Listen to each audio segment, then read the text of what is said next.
Welcome to the FIFA Premier League preview. I'm your host, Samuel Turner. Joining me, as always, Daniel Frost. Well, what a week it's been in the Premier League. Foxes have beaten Devils, old ghosts have come back to haunt new teams, and teams across the league are hoping they didn't buy their food from the same suppliers as Aston Villa. This week on the preview, we have a lot to talk about as Chelsea host the Claret and Blues, and here's the 11 I think Jose Mourinho will play. So we'll stick with Courtois in goal, Ivanovic, Cahill, Terry and Azpilicueta across the back, Nemanja Matic and Cesc Fabregas, a nice little double in the midfield, Willian, Hazard and Oscar settling in behind Didier Drogba of all people. Okay, and going up against that, a largely unchanged side for Aston Villa. I'm gone for Brad Guzan in goal, a defence of Ali Sissoko, Alan Hutton, Philippe Senderos, and I'm welcoming Captain Ron Vlaar back into the fold. A midfield, I've got a five-man midfield of Ashley Westwood, Fabian Delph, Tom Cleverley, with Kieran Richardson and Andy Weimann on the wings, with Gabby Agbonlahor up front. Oh, he's only missed it by a whisker. Hello, it's a FIFA Premier League preview. Here we are once again. Boy, oh boy, Daniel, we have a lot to cover. We do. Don't we? A lot of stuff has happened. And here we are playing Chelsea versus Aston Villa. Mostly because I'm a Chelsea fan. Dan, you're an Aston Villa fan. How are the Aston Villa players doing? I was born. Since the dodgy chicken or something like that. Well, the hope is that they are recovering speedily, because Chelsea's not the kind of place you want to go on a bad stomach. No. So fingers crossed, they're all going to be back to full health and no more vomiting at half time as what was happening in the last game. Didn't you have a player go off in the warm up or something like that? Yeah, we had two players drop out in the morning, we had a player drop out in the warm-up, and we had a player drop out at half-time. Wow. Yeah, that's as well as some of the players who were playing were still suffering. So that's your excuse for losing your first game of the season? Well, no. The excuse for that is we had like 3 minutes of madness where Arsenal scored 3 times in the space of 3 minutes. So that's where that happened. But we were doing quite well until that point, and then we're off. We were doing quite well until that point, and then it all fell apart.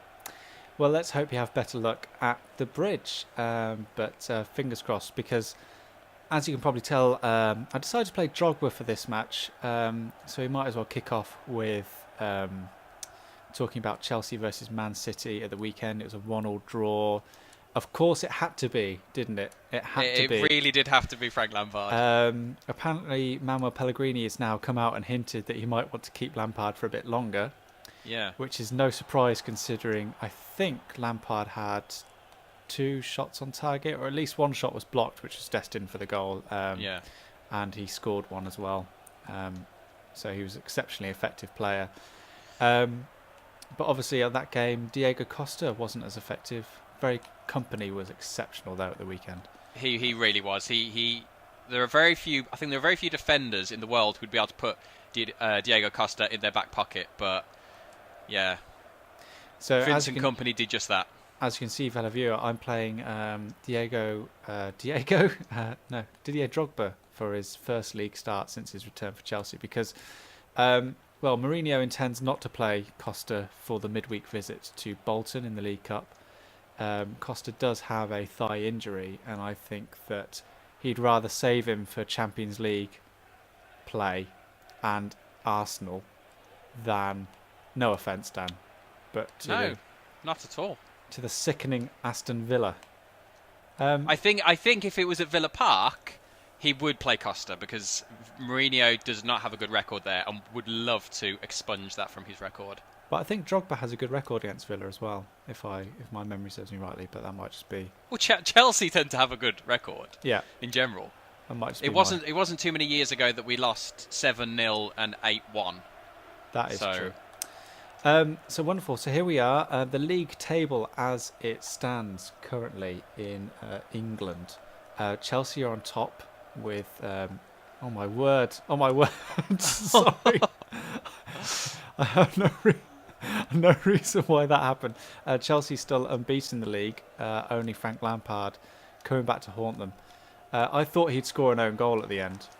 That was how I was going to call it, but fortunately he didn't. In second place, Southampton.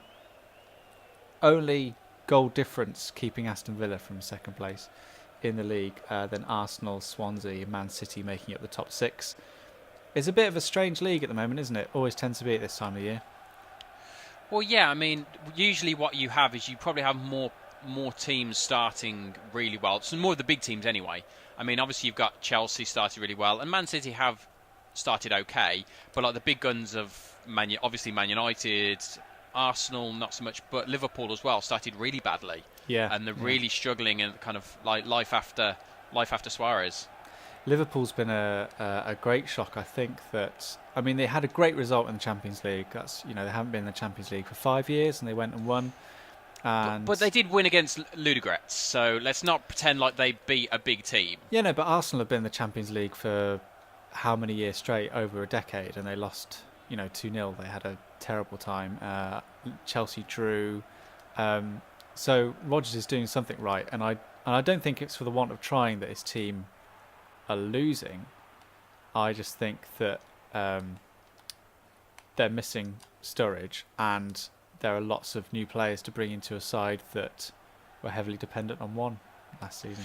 Also, even though they have signed some players, they are still struggling with their defence. Their defence is still a bit of a shambles. Well, if you want to talk about a shambles defence, then surely we have to visit the King Power Stadium. That was shambles at its most shambolic. And talk about a team that have completely forgotten that defending is actually part of a football game. Man United, of course, for the first time in their history in the Premier League, over 650 matches, letting go a 2-goal lead to lose a match. That's an incredible statistic. It really is. Wow, did you see it? I had the privilege of watching it. I didn't see all of it. I watched, I think, probably from about, when they went 2-1 up. When they went 3-1 up. That's when I was watching it from. Oh! Wonderful. Hazard and Drogba. That was wonderful. That was peachy. I mean, the thing with Manchester United is they're obviously a team in transition. Di Maria once again exceptional. Yeah. But what does Van Gaal do? It's their worst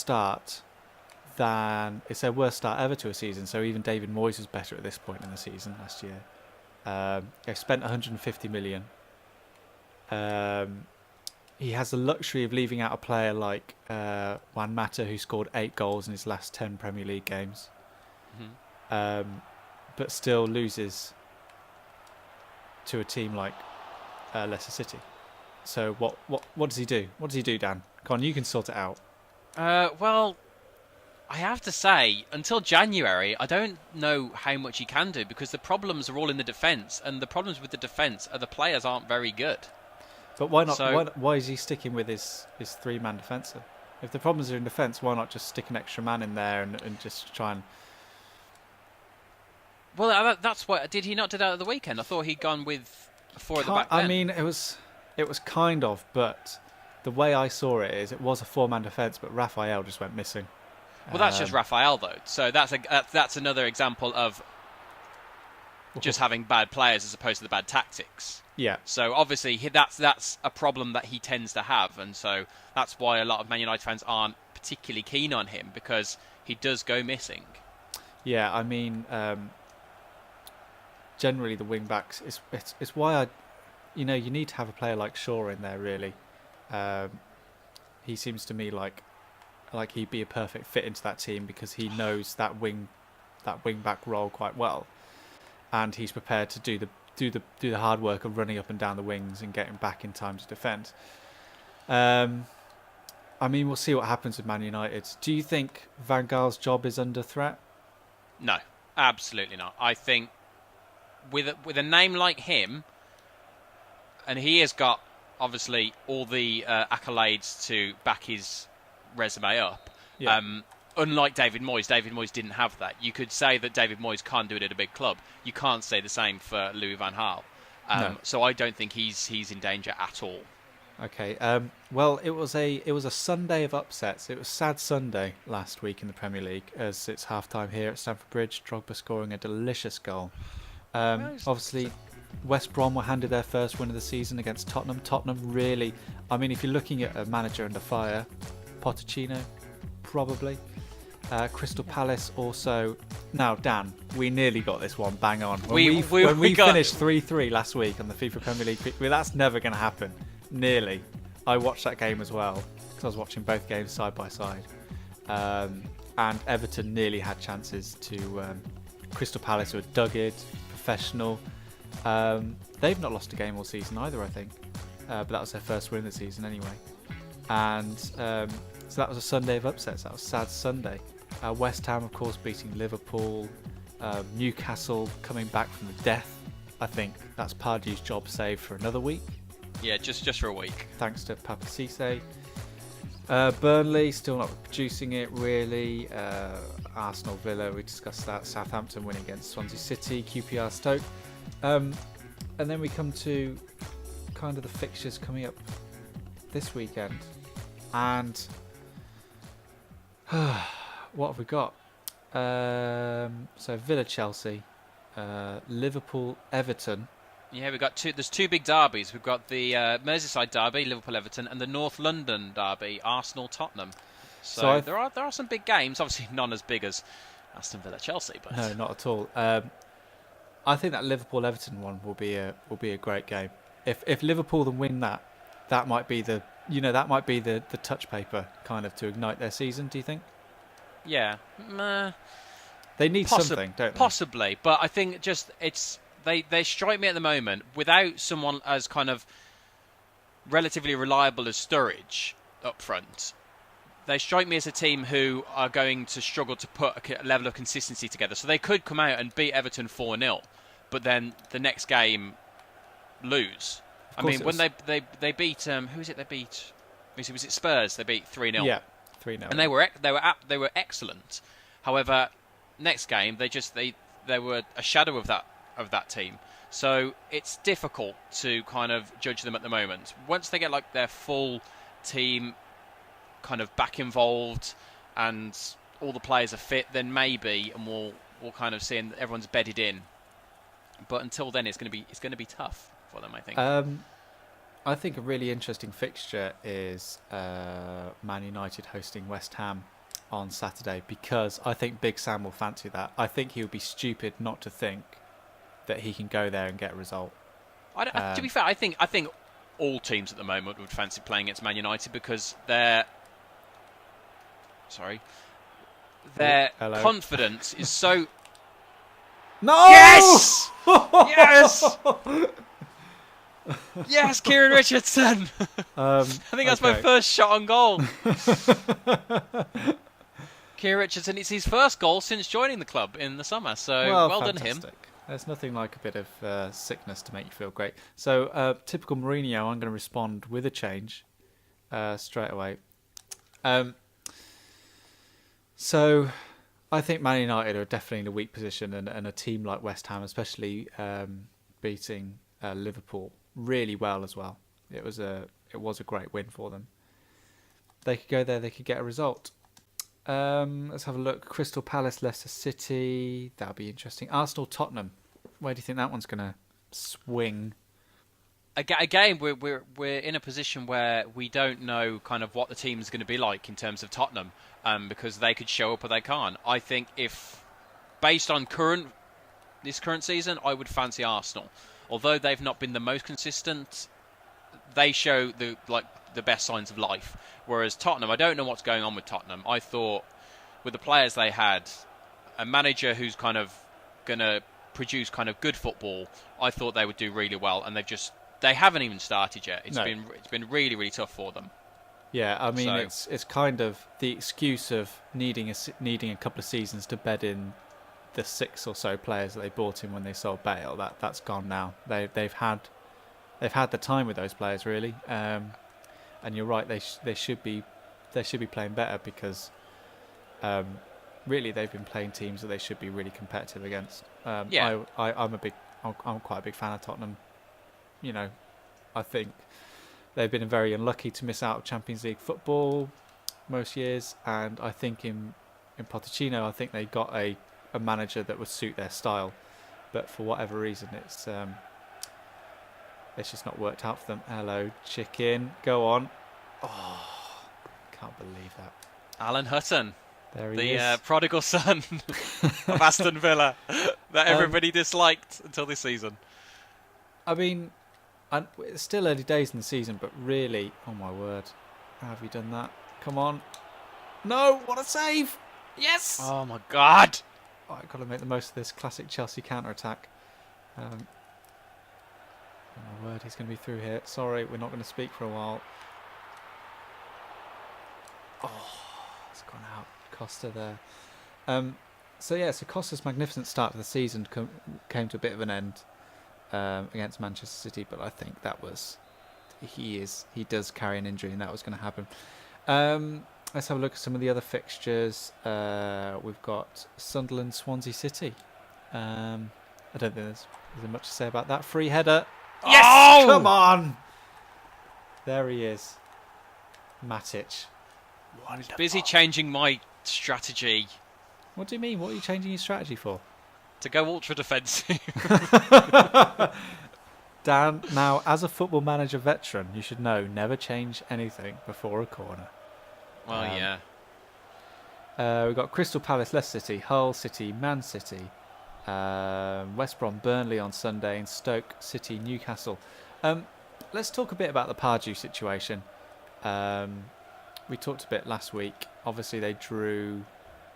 Well, they looked down and out, and luckily, they managed to get a draw at that game. I mean, Pardew's gone. Really, let's assume Pardew's going to go. Okay. Who's going to fill them boots? Well, who's around? Obviously, the bookies are all saying Steve Bruce, and although I think Steve Bruce is a sensible guy, and I don't think anybody sensible would actually take the Newcastle job at the moment. Being as he is kind of from the area, he's a Newcastle fan. That would make me think that he would want to take it. And I know, but Willie, he's done such great work at Hull. He's not gonna leave there, is he?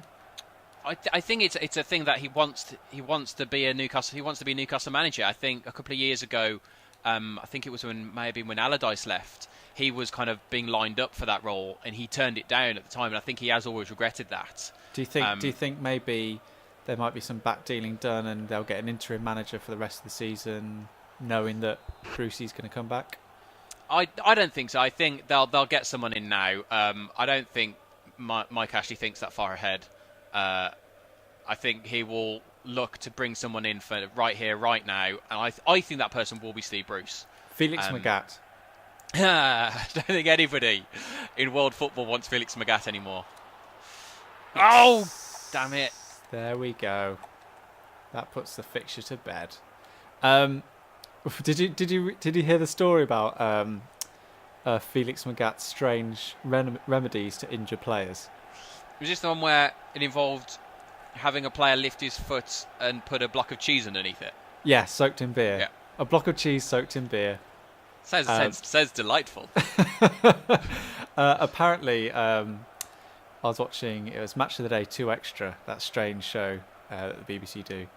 And Danny Murphy was on it, and he was saying how the club doctor of Fulham left quite soon after Felix Magath was appointed, because he was just going around the team saying, "Yeah, just cheese and beer." Yeah, he was replaced with a cheesemonger. Fantastic. They no longer have like a medical room; they have a delicatessen. Hello. Oh, this is not doing good work for my goal difference. No, it's not at all, really. To be fair, your record in the whole of our head-to-head is going. You've got a lot of catching up to do. I do. I mean, this is always going to be a difficult one for me because of the rather significant difference between teams. That's true, yeah. But I mean, that's no excuse. I mean, there will come times when you play as a weaker side, and I have to deal with that. But that's true. You can like see when Leicester played Man United at the start of the league, and I won. It was Chelsea. No, actually, it was Swansea, yeah. wasn't it? It was Swansea, and Leicester. Anywho, I'm still struggling with this actual game with FIFA 14. So. well, 15's along soon. So hopefully we'll get upgraded to that. We'll see if we're any better. Before this match finishes, we'll have a quick look at the bottom of the league as it stands. Newcastle root at the bottom with 3 points. And we got Burnley and QPR. Is that how you think it's? It's not going to stay like that. So I think Newcastle will surely drag themselves off the bottom. I think they have got good players, so you would think they would. I think Burnley aren't scoring enough goals, and that's where they're going to struggle. And I think QPR have made the same mistakes that they always seem to make, and just buy lots of new players and expensive, although they may not in transfer fees, kind of in wages, big name players, and that's what they always seem to do. I mean, if you look at it, last season, Leicester, Burnley, and QPR all came up. Sorry, that's 4-1. That's not a good result for me. No. All three teams came up. And of those three teams, one of them has changed their defence, and the other two are very good defensively. I think you can guess which is which. Yeah. Burnley and Leicester have kept the same kind of core defence, and both teams have started really well defensively, whereas QPR have been a bit of a shambles, and they're the team that's apparently upgraded it to kind of handle the Premier League. So you can read into that what you will. Yeah, I think one of the mistakes QPR did make was sticking Rio Ferdinand in there, because even though he's got the experience, he doesn't have the pace, or he just looks like a player that can't really be bothered, that I've seen. Anyway, but there we go. It's full time at Stamford Bridge, and it's going to finish 4-1 to Chelsea, and I think that could be quite an accurate scoreline. Yeah, but so do I. You never know. Aston Villa have had a sterling start to the season. They've got wins in some of the most unlikeliest situations. But they do. They have the ability to to kind of stop a team playing, and as they started the season, to be able to defend really, really well, and they do have that ability. Just whether or not they can kind of withhold Chelsea, which in the past, as I said earlier, 7-0 and 8-1, when they still had relatively good defences at times. Very quickly, you happy that Lambert's extended for a couple more years? Just to stay on Villa a little bit. It's a very strange one. I think strange. Because of both him and, I mean, you look at the same thing with Alan Hutton. At the end of last season, Lambert was on his way out. He was really he'd been there. I mean, even I've always been a fan of Lambert. I was beginning to waver, thinking that maybe this just isn't working. Whereas now he's had 4 games into the new season, and he's got a new 4-year contract. I mean, that seems to be that's very much rushed. I wasn't expecting that at all. I mean, at the start of the season, he was favourite to get sacked first. How much can change in 4 matches, really? So, well, it's a Premier League manager's contract, so is it really worth? I mean, it's more of a psychological boost, isn't it? Really, it's a stabilising aspect. Maybe that's what it is. So it says to the players and the manager that the chairman and the club has faith in the team. So maybe that's why they did it.